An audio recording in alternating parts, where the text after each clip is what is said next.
जय वैद्यनाथ। आज आप लोग बीएड का एक बहुत ही बेहतरीन पेपर, जिसको असेसमेंट फॉर लर्निंग बोलते हैं, अधिगम के लिए आकलन, उसको पढ़ेंगे। लेकिन उसको पढ़ने के लिए आपको सबसे पहले कुछ टर्म जो उससे संबंधित है वो जानना पड़ेगा, तभी आपको वो बुक समझ में आएगा। तो पहला टर्म जो है वो है परीक्षण, जिसको इंग्लिश में टेस्ट बोलते हैं। दूसरा टर्म है परीक्षा, जिसको इंग्लिश में एग्जामिनेशन बोलते हैं। तीसरा टर्म है मापन, उसको इंग्लिश में मेजरमेंट बोलते हैं। चौथा टर्म है आकलन, उसको इंग्लिश में असेसमेंट बोलते हैं। और पांचवा टर्म है मूल्यांकन, जिसको इंग्लिश में इवैल्यूएशन बोलते हैं।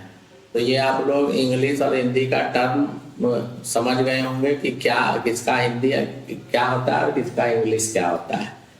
ठीक है, तो इसको समझने के लिए हम लोग को सबसे पहले जो कंफ्यूजिंग शब्द है परीक्षा और परीक्षण।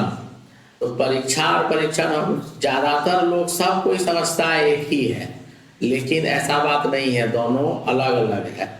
तो इनमें से कुछ शब्द प्रायः पर्यायवाची की तरह होते हैं, जैसे परीक्षण और परीक्षा उपयोग में लाए जाते हैं। ये सभी शब्द निर्णय प्रक्रिया में एक दूसरे से संबंध होते हैं। मतलब अभी जो पांचों का हम बात कर रहे हैं, परीक्षण, परीक्षा, मापन, आकलन और मूल्यांकन, इससे निर्णय लिया जाता है। तो निर्णय लेने में एक दूसरे से ये संबंधित रहते हैं। इनमें से प्रत्येक में अलग अलग पर विचार करते हैं। तो पहले परीक्षण और परीक्षा के बारे में जानते हैं। परीक्षण और परीक्षा का कई बार पारस्परिक प्रयोग कर लिया जाता है, या फिर परीक्षण को लघु रूप मान लिया जाता है। उदाहरण के लिए मासिक परीक्षण, मंथली टेस्ट, वार्षिक परीक्षा, एनुअल एग्जामिनेशन। देखिए, मंथली टेस्ट बोल रहे हैं और एनुअल एग्जामिनेशन बोल रहे हैं। लेकिन टीईटी, टैट जो आप लोग देते हैं, तो इसको बोलते हैं शिक्षक पात्रता परीक्षण। परीक्षा नहीं, शिक्षक पात्रता परीक्षण, जो आपको अपना बीएड पूरा करने के बाद देनी होती है। लेकिन आजकल नियम बदल गया है, बीएड में एडमिशन लेते ही दे सकते हैं टैट परीक्षा। या फिर बीएड के लिए जो प्रवेश परीक्षा में बैठते हैं, ठीक है। तो देखिए, टैट को यहाँ बोल रहा है टीचर एलिजिबिलिटी टेस्ट, और यहाँ पर प्रवेश परीक्षा तो एंट्रेंस टेस्ट, वहाँ भी परीक्षा नहीं होके परीक्षण होना चाहिए। तो जो आप इस पाठ्यक्रम में आने के लिए सफलतापूर्वक उत्तीर्ण करते हैं, ये भी परीक्षण है। तो जो एंट्रेंस टेस्ट हो गया ये परीक्षण है, और जो टीचर एलिजिबिलिटी टेस्ट है ये भी परीक्षण है। तो जिन्हें हम कल्पना में भी लघु परीक्षाएं नहीं कर सकते हैं। तो ये क्लियर हो गया कि जो परीक्षण है और परीक्षा है, तो परीक्षण जो है वो छोटी इकाई है और परीक्षा उससे बड़ी है। और या फिर हम लोग कह सकते हैं परीक्षण जो है परीक्षा का उपकरण है, जिसको हम लोग घरेलू भाषा में औजार बोलते हैं। तो ये उपकरण है, ठीक है। तो एक उदाहरण लेते हैं, उससे और स्पष्ट हो जाएगा। मान लीजिए आप किसी डॉक्टर के पास जाते हैं, वह आपकी परीक्षा करेंगे या परीक्षण करेंगे।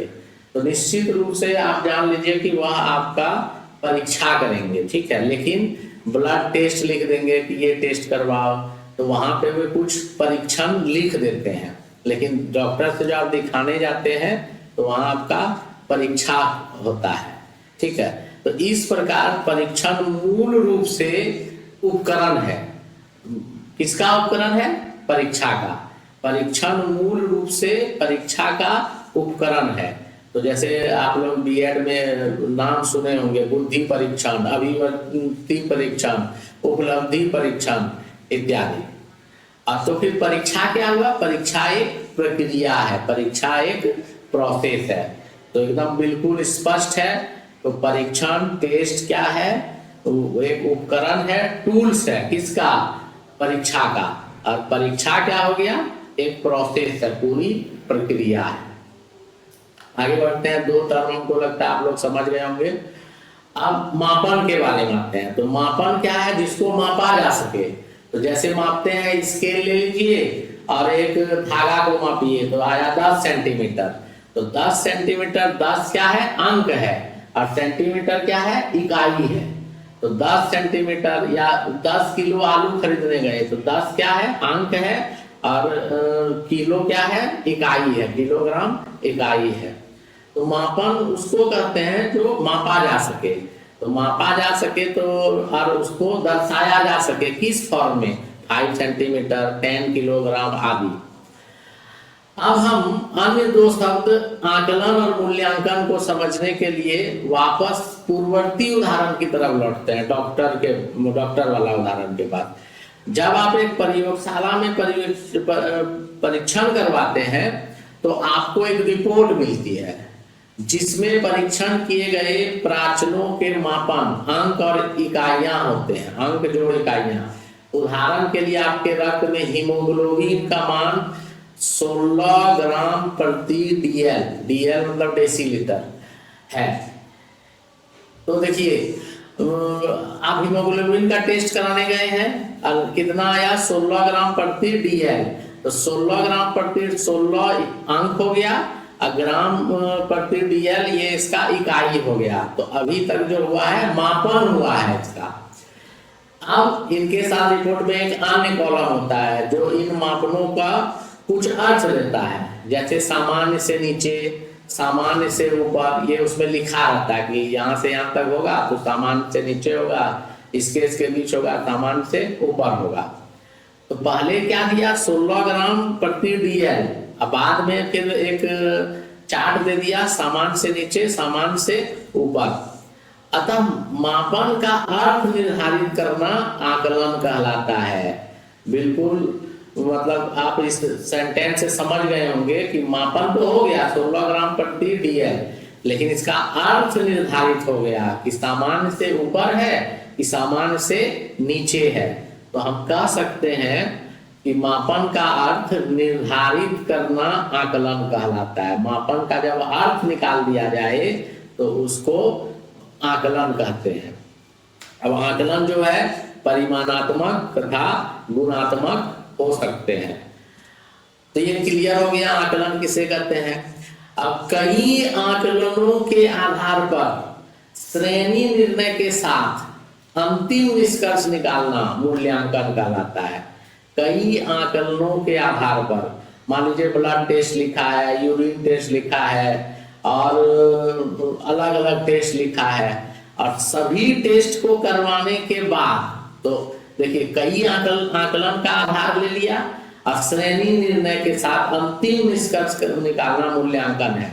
तो यहाँ क्या कह रहा है? जैसे हम लोग फाइनल 10th बोर्ड का रिजल्ट निकल गया, तो क्या 10th बोर्ड का रिजल्ट फर्स्ट डिवीजन किसी बच्चे ने किया तो क्या उसको एक ही परीक्षा देना पड़ा था? नहीं, पूरे वर्ष उसने मंथली टेस्ट दिया होगा, हाफ ईयरली एग्जाम दिया होगा, प्रैक्टिकल एग्जाम दिया होगा।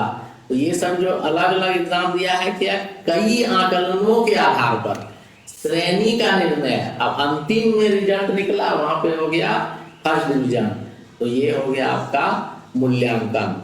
तो आशा करते हैं कि आप ये 5 टर्म को परीक्षण, परीक्षा, मापन, आकलन और मूल्यांकन को समझ गए होंगे। अगर नहीं समझे हैं तो शॉर्टकट में फिर से समझ लीजिए। परीक्षण जो है वो परीक्षा का टूल्स है, उपकरण है। परीक्षा एक प्रक्रिया है, मापन अंक निर्धारण है, और आकलन जो है मापन का अर्थ निर्धारित करता है। और कई अर्थ निर्धारित होने के बाद जब श्रेणी का निर्णय लेते हैं, अंतिम रिजल्ट का निर्णय लेते हैं, तो उसको बोलते हैं मूल्यांकन। तो इसके अलावे ये असेसमेंट फॉर लर्निंग का बहुत ही इम्पोर्टेंट टॉपिक है। अगर ये आप समझ गए होंगे तभी आगे आप समझ पाएंगे अन्य टॉपिक को। तो इसको अच्छे से कर लेना है, और साथ ही मेरे चैनल को सब्सक्राइब कर दीजिए और औरों से भी करवाइए। जैसे ही मेरा 1000 सब्सक्राइबर हो जाएगा तो मैं डिजिटल बोर्ड पर आ जाऊंगा। तो डिजिटल बोर्ड पर आने के लिए मुझे आप लोग मदद करिएगा, तभी मैं आ पाऊंगा, नहीं तो फिर डिले होगा, बहुत लेट से आएंगे।